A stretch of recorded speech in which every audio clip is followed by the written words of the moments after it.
Assalamualaikum. Semoga Allah Subhanahu wa taala menjaga hati kita untuk selalu istiqomah di jalan Allah, hidup sebagai seorang muslim, hidup sebagai seorang hamba Allah, dan hidup sebagai seorang khalifatullah fil ard.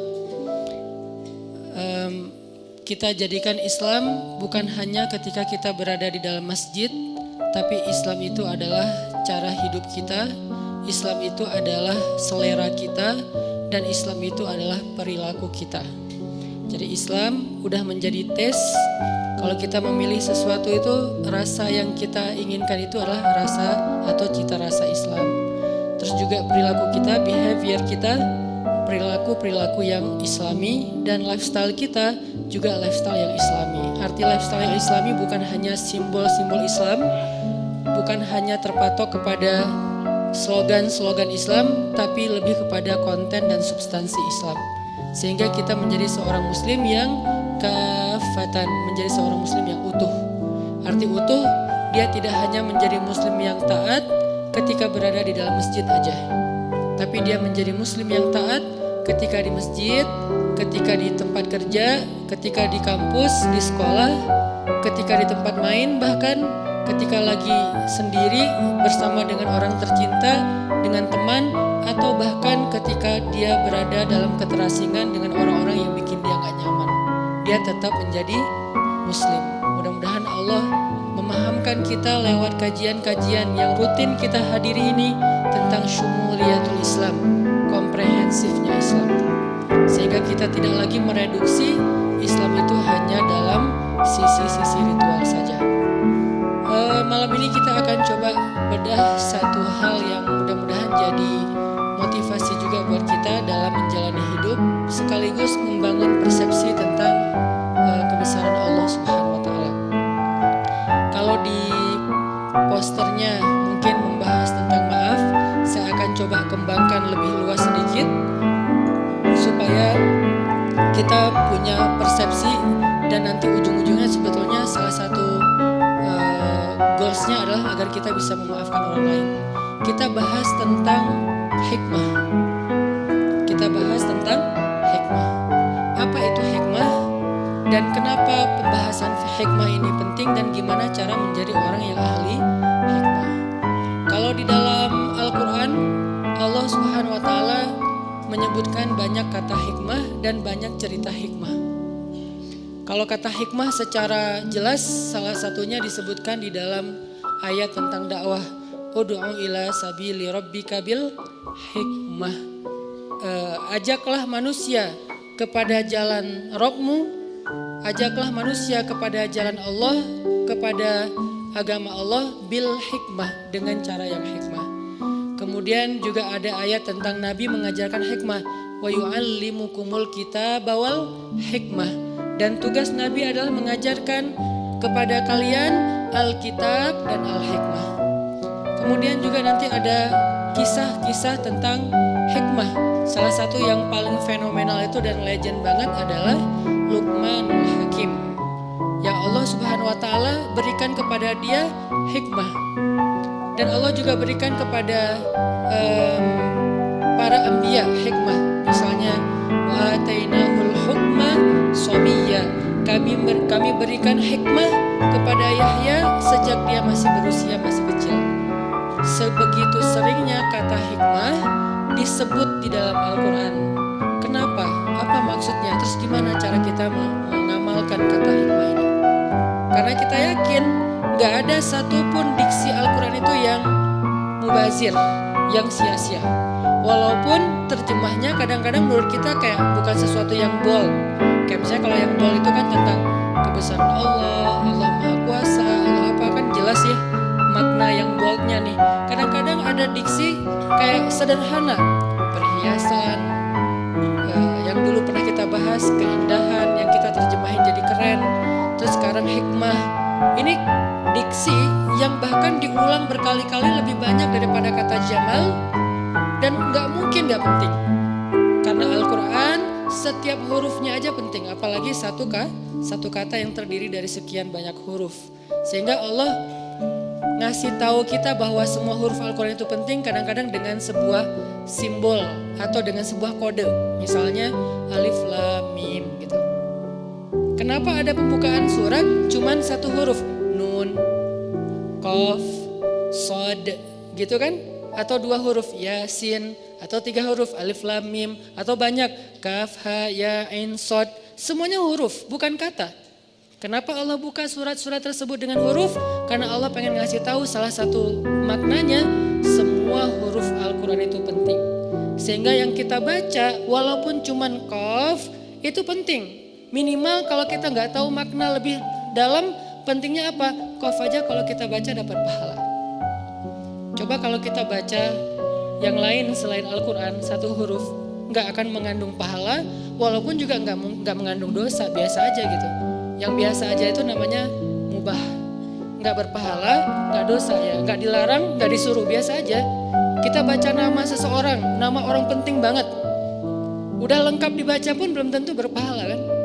Tapi kalau Al-Quran belum lengkap satu huruf aja, udah 10 kebaikan.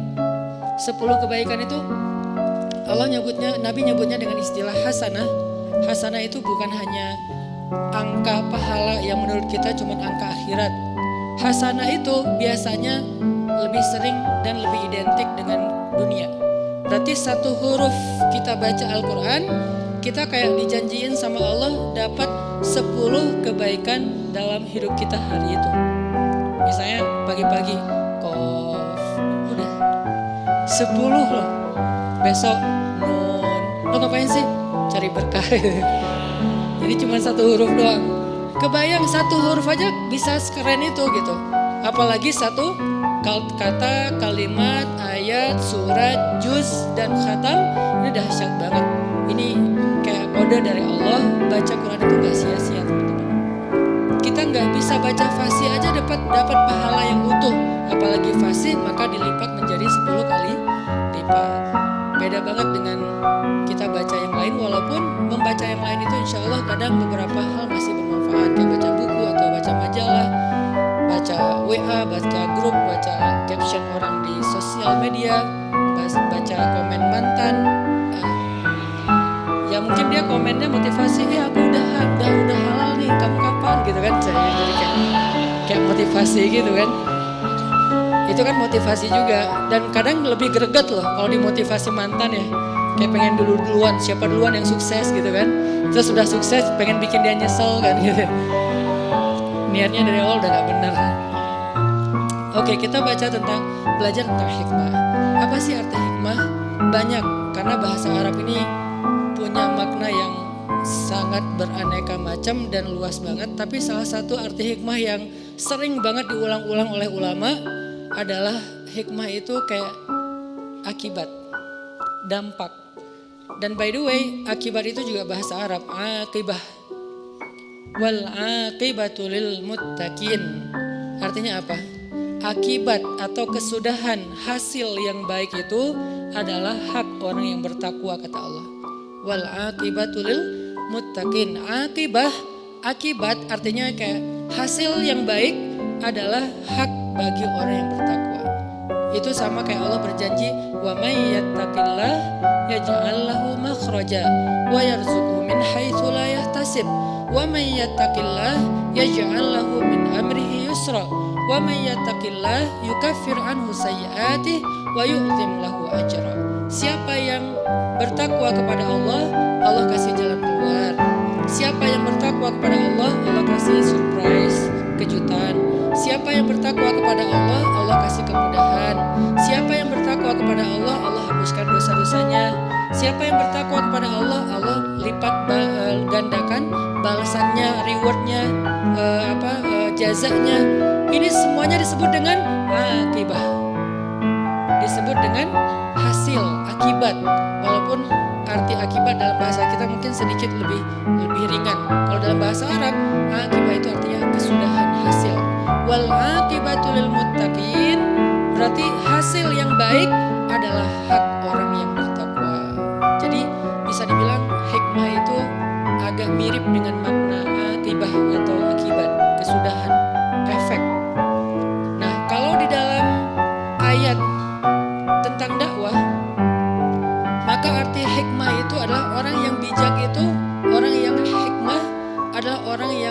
dia berdakwah, dia ngomong, dia bikin caption, dia komen, dia mikirin efeknya.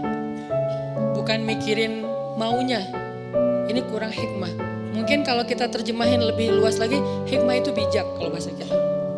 Hikmah itu bijak. Orang yang ahli hikmah, bahasa Arabnya disebut Al-Hakim. Luqmanul Hakim, Luqman yang bijaksana. Berarti orang yang bijak itu adalah ketika berdakwah, dia mikirin efek dari caption saya ini apa? Efek dari komen saya ini apa? Efek dari cara ngomong saya, sikap saya, program saya atau apapun yang kita rencanain itu apa? Terhadap dakwah. Ini namanya orang yang ud'u ila sabili rabbika bil hikmah. Bukan cuman pengen mengekspresikan maunya dia. Ini kurang bijak nih. Misalnya lagi ngejos kan, ngomong aja terserah dia mau terima atau enggak. Nah ini enggak mikirin efek. Terserah orang mau nerima atau nolak, terserah dia. Yang penting saya kan udah ngomong. Nah ini namanya agak sedikit belum matang menurut saya. Kenapa? Karena dia masih berdakwah untuk nunjukin sikap dia. Kalau dia tuh bold, kalau dia tuh ngejos, kalau dia tuh orangnya pemberani, orangnya apa misalnya sangat loyal kepada agama, pengen nunjukin doang kalau dia itu orangnya hebat gitu. Nah ini belum bijak. Kalau orang yang bijak, dia nggak mikirin tentang ekspresi pribadi, dia mikirinnya, nih keterima nggak ya yang saya sampaikan? Nih kira-kira waktunya tepat nggak ya? Nih momennya udah pas belum ya? Nih kira-kira dia ngerti nggak ya kalau ngomongnya seberat ini atau serumit ini gitu? Ini namanya orang yang hikmah. Ud'u ila sabili rabbika bil hikmah. Ajaklah orang kepada agama Allah dengan bijaksana. Arti dengan bijaksana, kita terus mikirin banget apa ajakan yang buat orang insya Allah akan nyaman. Kemudian dia bisa paham, lalu dia nerima. Ini salah satu di antara arti hikmah. Tapi yang kita akan bahas bukan hikmah dari sisi itu, karena itu agak berat. Lagian itu bukan untuk dipraktekin sehari-hari, lebih ke orang yang memang khusus berdakwah atau apa gitu. Yang kita pengen bahas hikmah dalam kehidupan kita sehari-hari. Karena arti hikmah itu adalah efek, akibat, atau kesudahan, atau kejadian yang berlaku setelah sesuatu. Maka hikmah dalam kehidupan kita sehari-hari itu artinya adalah apa hal yang akan Allah tunjukkan setelah ini. Nah, ini arti hikmah. Makanya kan kita bilang ambil hikmahnya aja, kan suka gitu kan ya. Ambil hikmahnya aja. Itu kalimat nasihat tuh bijak banget loh, tuh keren banget dan penting tuh. Bukan sekedar basa-basi untuk bikin orang yang lagi kena musibah lebih sabar. Bukan basa-basi, itu nasihat yang mungkin diambil dari hadis-hadis yang banyak terus jadi satu kalimat sederhana. Ambil hikmahnya aja. Artinya tunggulah kejutan dari Allah, sesuatu yang baik sesudah ini, itu maksudnya. Dan orang yang ahli hikmah adalah orang yang paling sabar untuk menunggu kejutan itu. Ini orang yang ahli hikmah dalam konteks kehidupan sehari-hari. Orang yang paling sabar menunggu, apa sih yang Allah rencanakan di balik ini? Apa sih kebaikan yang Allah pengen ngasih di balik ini? Apa sih kejutan yang sedang Allah sediakan untuk saya di balik ini? Ini orang yang ahli hikmah banget, ini hakim banget nih. Dan itulah Luqmanul Hakim. Salah satu makna dari hakimnya Luqman, dia selalu mampu untuk bersabar menunggu kebaikan yang Allah sediakan untuk dia di balik satu ketentuan, takdir Allah atau apapun. Sehingga dia menjadi orang yang sabar, menjadi orang yang ridho. Ridho itu apa? Nerimo.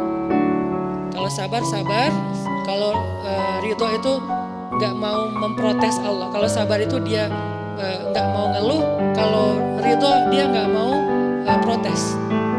Kalau ngeluh kan lebih kepada masalah, kok saya gini, kok saya gitu. Kalau protes, apa maunya Allah? Ini gak ridho nih.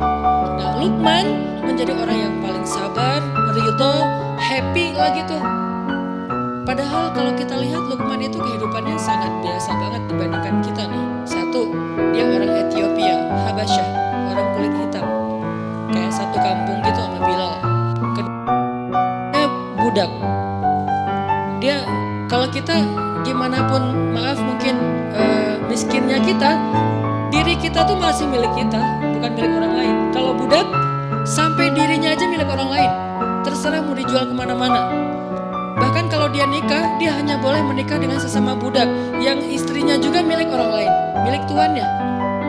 Kita kadang-kadang sebagai orang yang mungkin kerja di orang lain, ngerasa sebagian dari waktu kita itu milik perusahaan, milik atasan kita, yang dia yang nentuin kamu harus masuk kerja, kamu nggak boleh cuti dulu sekarang, kan gitu kan.